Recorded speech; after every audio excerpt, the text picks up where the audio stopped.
हनुमंतराय सद्गुरू विठ्ठल महाराज सांडोळकर जमल्या सर्व संतांच्या चरणी साष्टांग प्रणिपात. अतिशय गोड विषय असलेला आहे. 3 मुली, मुलगा नसलेला राजा, सवयीवर लावल्यानंतर युद्धामध्ये जिंकून ज्यानं घेईल त्याचं लग्न करायचं होतं. पण बघा बरं का, केंद्रीय गुरुजी बारकाय ना पण लावला होता काशीच्या राजानं की ज्यानं युद्धामध्ये येणाऱ्या सर्व राजाला पराजित करून विजय मिळवून त्याला मुलगी माझ्या माळ घालतीला. विजय मिळवून घेणारा देवव्रत आणि लग्न लावून दिले विचित्री जयरवर हे का. हा, ज्यानं विजय मिळवला त्याच्या गळ्यात माळा घालायच्या होत्या. 2 बहिणी येड्या होत्या आणि आंबा शहाणी होती. आंबेनं सांगितलं मला पहिलं तर त्या देशाच्या राजावर मन आहे, शाल्व. त्या देशाच्या राजाला मी जात्रा भाळलेली होती. तू जिंकल्यामुळं मला इथे यावं लागलं. मी तू करून घेत नसलास तर तुझ्या भावाला करून घेणार. स्पष्ट सांगितली तिनं. मला तो आवडत नाही, मी त्याच्याबरोबर लग्न करीत नाही. सन्मानानं पाठवलं तरी तिथं गेल्यावर त्या शाल्वतीचा राजा बी तेवढाच खरतड आमच्या केंद्रीय गुरुजी खरतड. हा, 1-2 अक्षर टिंब गेला की लगेच बोलणार आहे का नाही. त्या शाल्व देशीच्या राजाने सांगितलं जिंकल्यावर तुझ्या बापाला देतो म्हणला होता. जिंकणार तुला घेऊन गेलता माया. तू त्याच्या संग लग्न करायला सोडून माझ्याकडे का आलीस तर त्याची आज्ञा घेऊन आलो. माझं मन तुमच्यावर आहे. पण त्यानं सांगितलं तसं नाही. जे जिंकलंय त्याचीच तू होणार, त्याचीच तू होणार. बार काही नाही का, त्याचीच तू होणार. हा शब्द शाल्वदेशीच्या राजाचा या आंबाला ध्यानात ठेवला होता. आणि म्हणून आल्या आल्या म्हणले की तुमच्याशिवाय मी दुसऱ्याला मार घालणार नाही, दुसऱ्या बरोबरचा वंशज वाढू देणार. आणि मग ही गोष्ट जेव्हा आमच्या भीष्माचार्याला खडतरली तेव्हा त्यानं सांगितलं बाई मी केलेला पण मोडणार नाही, माझ्या वचनाला बद्धता येऊ देणार नाही. तेव्हा माझ्यापाशी नाही राहत असली तर तुझ्या बापाच्या घरला. एक गोष्ट सांगायच्या पांढरी मामा, बायको जर आपल्या संग नीट वागणार गेल तर माहेरला नेऊन सोडावं, पण जाळून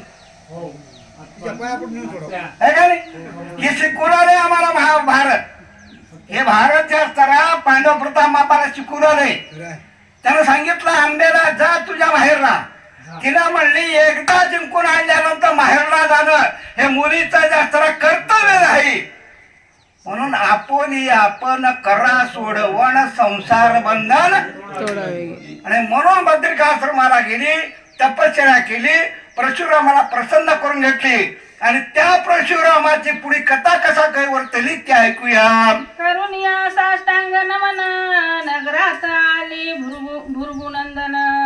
रत्नाभिषेक करून सर्वोपचारे पूजिला. हो, परशुरामाने जर आल्यानंतर कळालं कोणाला, विचित्रवर्माला आणि भीष्माचार्याला कळालं की आले. परशुराम नाव आहे का, ज्याच्या खांद्यावर 24 तास परशी कुऱ्हाड राहत होती त्याचं नाव होतं राम. पण परशु घेतल्यामुळं परशुराम पडलेलं होतं. हो, आमच्या इकडे टाळकरी होता, भेंडेकर टाळकरी होता. त्याला गोंडा लावून टाळ तयार केलेला होता आणि 11व्या वर्षी खांद्यावर घेतला होता. तर मेल्यावर टाळ सहित त्याला चिते जाळ. मेल्यावर बिमार झाला तरी खांद्यावरची टाळ काढली आणि त्याचं नाव असलेलं भगवान ते टाळकरीच पडलं, ते टाळकरीच झाला. भगवान गेला हरपून. हा, टाळकरी भगवान म्हणलेच नाही. धैर्य बनायचं गेले की टाळकरी नाव आहे. मला परशुराम आल्यानंतर या दोघांनी उठली, सामोरं गेली. पाहुण्याचा अतिथीचा सत्कार करण्याचा धर्म आहे राज्यश्रीचा आणि तो धर्म पाळला. म्हणून म्हणजे धर्माचे पालन करणे पाखंड खंडण यजमान म्हणून घरला आणले राजवाड्यामध्ये त्यांची जात्रा पूजा अर्ची केली.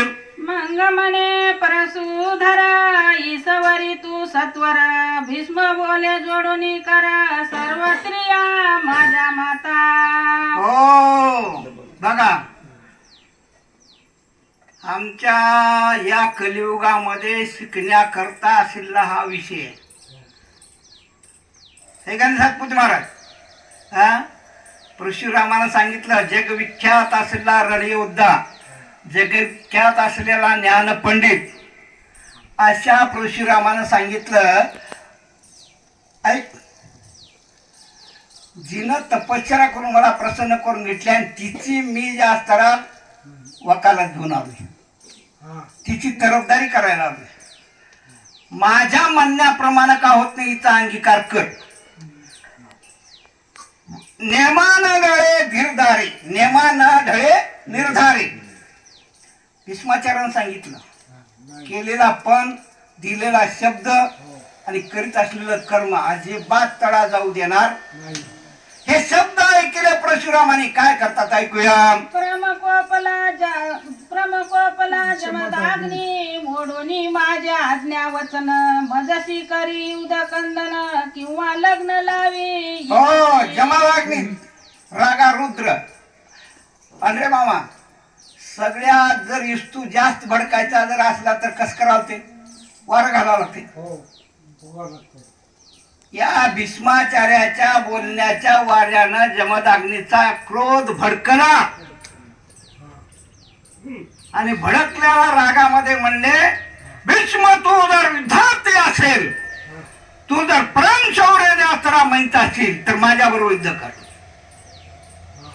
आणि जर मला पराजित केलास तरच पुढचा विचार करू.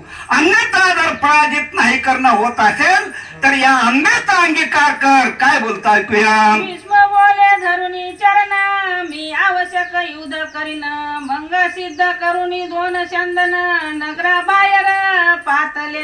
हो भीष्माचार्यानं सांगितलं अंगीकार तर कधीच करणार नाही. यांनी सांगितलं युद्ध करावं लागते. युद्धाचं रणांगण तयार करण्याकरता सांगितले. नगराच्या बाहेर रणांगण तयार झालं. आता आले भीष्माचार्य युद्धा करता. युद्ध करीत असताना कसे कसे युद्ध करतात ऐकूया. एकरती आणि सारथी दिदला मंग भार्गवा प्रती आपण बैसला जुजेरती महावरती भीष्म बोले. पायानं आलेलं होतं ना मग आता युद्ध करायचं रथावर बसायचं. ह्याच्याकडे रथ होता. याला म्हणला आपला जरी तो असला शस्त्रू तरी आपला रथ द्यायचा. केंद्रे गुरुजी आपल्या घरला सोयरा आल्यावर आंघोळ करायच्या धोतर द्यायचं म्हणलं तर दिना गेलेत.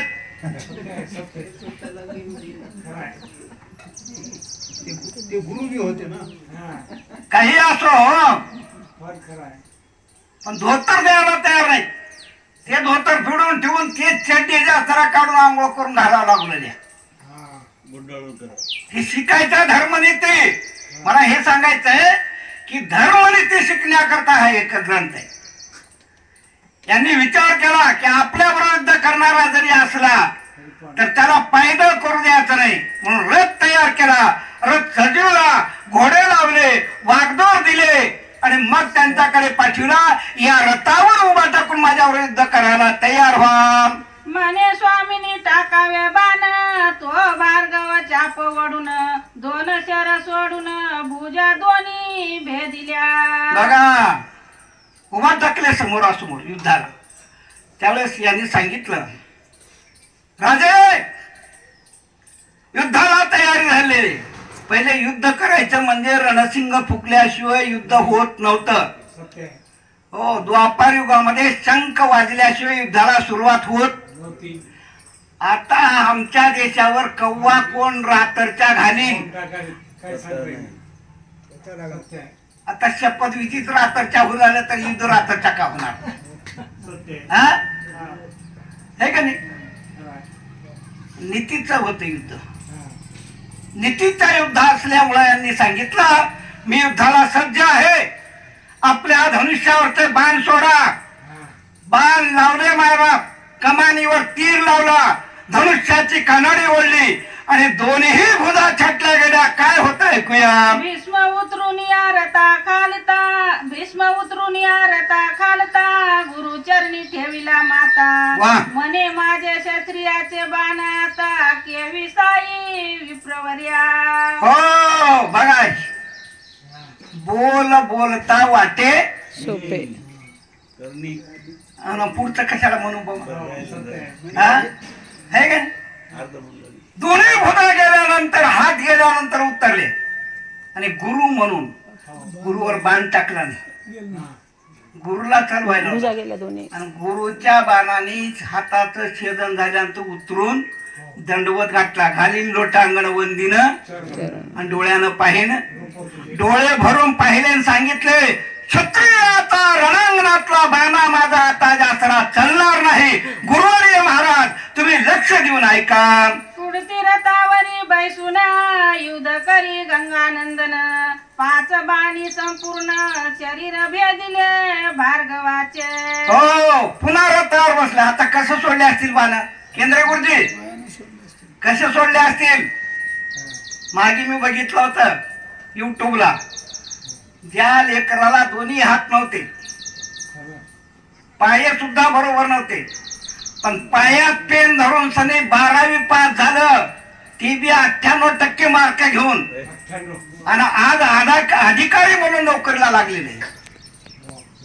जिद्द असली तर माणूस काही करू शकतो. नवल केवढे आणि नकळे कानोबाचे. भगवान